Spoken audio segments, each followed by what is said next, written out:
Lining blouse అయితే cut చేసుకున్నానండి. శారీ మొత్తం ఈ కలర్లో వైలెట్ కలర్లో శారీ ఉంది. బార్డరు ఎల్లో కలర్ వచ్చింది. ఎల్లో కలర్కి బార్డర్ ఉంది. ఒకటేమో కొంచెం పెద్ద సైజ్ బార్డర్, ఒకటేమో చిన్న సైజ్ బార్డర్.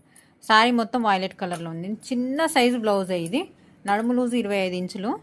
25 ఇంచుల బ్లౌజ్కి ఇంతే ఉందండి. బ్లౌజ్ పీస్ కూడా ఇప్పుడు నడుము లూజ్ ఎంత 25 ఇంచులు అంటే మీరు అర్థం చేసుకోవచ్చు ఎంత చిన్న సైజ్ బ్లౌజ్ అని. ఇప్పుడు ఏ పార్ట్ అయితే ఎంతవరకు అయితే ఉందో ఈ క్లాత్ ఇంత ఫోల్డింగ్తోనే క్లాత్ అనేది బ్లౌజ్ పీస్ అయితే వచ్చింది. కొంచెం హెవీ సైజ్ బ్లౌజ్లకైతే అతుకులు వేసినా కానీ బ్లౌజ్ అవ్వడం అయితే కష్టం అండి. ఈ చిన్న సైజ్ బ్లౌజ్లకు వచ్చినప్పుడు ఇది సారీకి ఈ మనం ఫాల్ వేసేటప్పుడు మనం బ్లౌజ్ పీస్ కట్ చేస్తాం కదా, క్రాస్ అనేది చాలా క్రాస్ ఇచ్చిండు అన్నట్టు. క్రాస్ ఇచ్చేసరికి బ్లౌజ్ అనేది మనకి హ్యాండ్స్ దగ్గర అతుకులే, ఫ్రంట్ పార్ట్లో అతుకులే, బ్యాక్ పార్ట్లో అతుకులే.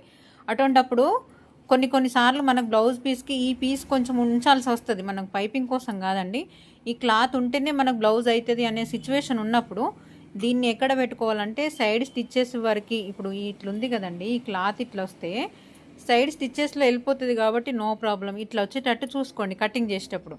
ఒకవేళ ఫ్రంట్ పార్ట్లో వచ్చిందనుకోండి, ఫ్రంట్ పార్ట్ మనకి ఎక్కువ ఎట్లా తీస్తాం, ఇట్లా తీస్తాం క్రాస్గా.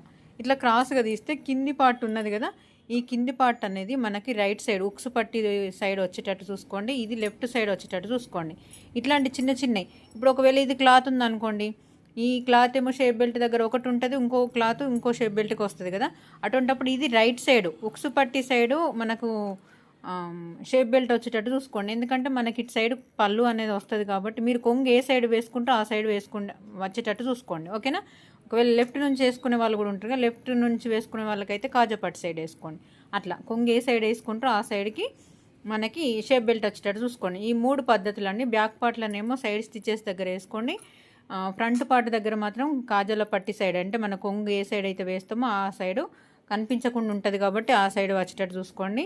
షేప్ బెల్ట్ కూడా సేమ్ అండి. మనం కొంగు ఏ పక్కకి వేసుకుంటామో ఆ పక్కకు వచ్చేటట్టు ఈ షేప్ బెల్ట్కి ఈ క్లాత్ అనేది వచ్చేటట్టు చూసుకోండి. ఓకేనా. ఇట్లాంటి చిన్న చిన్న టిప్స్ బిగినర్స్కి చాలా బాగా యూజ్ అవుతుంది కాబట్టి మీకు వీడియో షేర్ చేస్తున్నాను. నచ్చితే లైక్ చేయండి, లేదంటే స్కిప్ చేయండి. ఓకేనా. థ్యాంక్ యూ అండి.